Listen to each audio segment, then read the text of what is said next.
हिते अवां कहिड़े सिलसिले में आयल आहियो ऐं अस्पताल जे दौरे दौरान अवां खे कहिड़े क़िस्म जा मसइला नज़र कुछ आया? ॾींहंनि खां इहे मुसलसल कंप्लेन्स अचनि पियूं मदे जी तालका अस्पताल जे बारे में। कुझु दोस्त एहतजाज बि कनि पिया ऐं कुझु असांखे बि ऑफिशियली अनऑफिशियली ख़बरूं पयूं त हिते शाम जो डॉक्टरनि जी ख़ासि तौर ते शाम जो डॉक्टरनि जी खोट आहे। रेफरल जो सिस्टम आहे हिते, जेको बि मरीज़ अचे थो हुनखे रेफर कयो थो वञे ऐं दवाउनि जी बि कुझु शॉर्टेज माण्हुनि रिपोर्ट पे कई। इन सिलसिले में मां हिते आयुसि, अॼु विज़िट बि कयो आहे। अनशेड्यूल्ड हुयो, अनप्लैंड हुयो ऐं डॉक्टरनि जी खोट आहे। कुझु डॉक्टर गैर हाज़िर बि आहिनि, कुझु रिकॉर्ड मूं डॉक्टर साहब जो पाण वटि रखियो आहे। सुभाणे उनखे बि असरटेन कंदासीं ऐं कोशिशि असांजी इहा हूंदी त हिन अस्पताल खे मदे जी अवाम जे लाइ हिकु शफ़ा बख़्शींदड़ इदारो कयूं। ज़रूरत जूं शयूं बि जेके सरकार जे तरफ़ां उन जे लाइ रखियल आहिनि उहे मिलनि। मां इंश्योर कंदुसि त इंशाल्लाह ताला डॉक्टर साहब बि फ़ौरन वठी अचे। बाक़ी तव्हां स्पेस ॾियो, टाइम ॾियो, इंशाल्लाह शयूं बहितर थींदियूं। असां बि डॉक्टर साहब सां गॾिजी बीहंदासीं ऐं तव्हां बि गॾिजी बीहंदव। सर, बुनियादी तरह जेका अस्पताल जो जेको मसइलो आहे उहो अमले जी खोट आहे। तव्हां पाण ड्यूरिंग विज़िट जेको आहे इहो इज़हार कयो त हिते डॉक्टर जेको आहे अमलो अचण लाइ तयारु न आहे, त उहे जेके अमलो अचण लाइ तयारु न आहिनि उन्हनि जा रीज़न्स छा आहिनि? उन्हनि खे ख़तमु करण जे हवाले सां तव्हां ई को क़दम खणी सघो था? इहो ई डॉक्टर साहब खे सुभाणे मूं मीटिंग लाइ घुरायो आहे। उते DHO साहब बि हूंदो, उते ॿिया जेके सिहत खाते जा अमलदार आहिनि, ऑफिसर आहिनि, उनखे बि घुरायो आहे। बेसिकली असांखे पहिरियों त मसइलो ॾिसणो पवंदो न, त मसइलो छा आहे।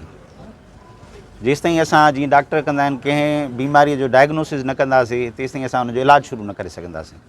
इन करे मां चयुमि त हाणे असां में हिन में स्टेप बाय स्टेप हलंदासीं। पहिरीं शइ आहे त जेके डॉक्टर अवेलेबल आहिनि घटि में घटि उहे मौजूदु रहनि, जेके न आहिनि उनखे असां सरेंडर करे छॾियूं या असां रिलीव करे छॾियूं। जेके माण्हू असांजे लाइ आहिनि ई न उन्हनि जो ॿार असां छो खणूं। दवाऊं इंश्योर कयूं त जेको बि मरीज़ अचे उनखे बुनियादी जेके दवाऊं आहिनि उहे उनखे मिलनि ऐं उनखां अलावा जेको हेठियों स्टाफ आहे, जेके पैरामेडिक्स चऊं था पाण, उन्हनि जी अवेलेबिलिटी इंश्योर थिए। शाम जो डॉक्टर हुजे, राति जो डॉक्टर हुजे। मेडिको लीगल यकीन हिकिड़ो वॾो इम्पॉर्टेंट आस्पेक्ट आहे जेको दोस्तनि बि ॿुधायो। मेडिको लीगल हाणे असांजा सिंध पब्लिक सर्विस कमीशन भर्ती कया आहिनि।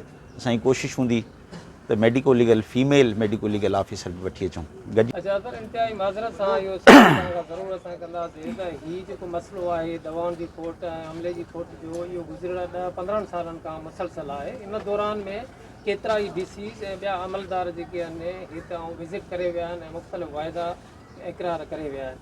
त अवां जी इहा विज़िट जेको आहे शहरनि जे लाइ केतिरी सूदमंद साबित थींदी? अवां महिरबानी करे शहरनि खे कुझु होप ॾियो। यार ॾिसो, असांजो कमु आहे माण्हुनि खे उमेदु ॾियणु, आथत ॾियणु, दिलासो ॾियणु। उन सां गॾोगॾु जेके एडमिनिस्ट्रेटिव इशूज़ आहिनि उनखे रिज़ॉल्व कनि। उन खां पोइ असांखे हिननि खे मॉनिटर ऐं चेक एंड बैलेंस रखणु आहे। इहे मल्टी फैसेट स्ट्रेटजीज़ हूंदियूं आहिनि, हिकिड़ो कमु न आहे।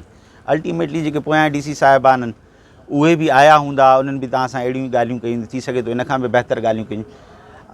मां तव्हांखे का वॾी ॻाल्हि त कयां नथो न, मां त स्टेप बाय स्टेप हलणु चाहियां त बाबा पहिरियां दवा अचे, पोइ डॉक्टर अचे, पोइ पैरामेडिक अचे, पोइ उन्हनि जो स्टाफ अचे, उन खां पोइ आस्ते आस्ते हिन अस्पताल खे बहितर कयूं। ज़ाहिर आहे सिक्योरिटी जे हवाले सां त उहो मां SSP साहब सां बि ॻाल्हायां थो त हा, यकीनन उहो सुभाणे असां वेहंदासीं हिन में त हिन जा बि इशूज़ ॿुधंदासीं इन डिटेल। असां सिर्फ़ु हिकिड़ो पस मंज़र न ॾिसूं, हिन जूं ॻाल्हियूं ॿुधूं, हिन जूं शयूं ॿुधूं, हिन सां कहिड़ा इशूज़ आहिनि। ठीकु आहे न। अलाह कंदो, अलाह में उमेदु आहे। ज़ाहिर आहे हिकु विख अॻे ते आहे न, पोइ हिते त न आहे न।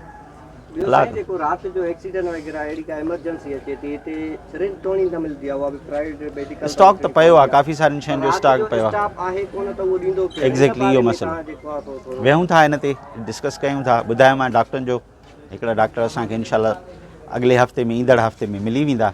पहिरां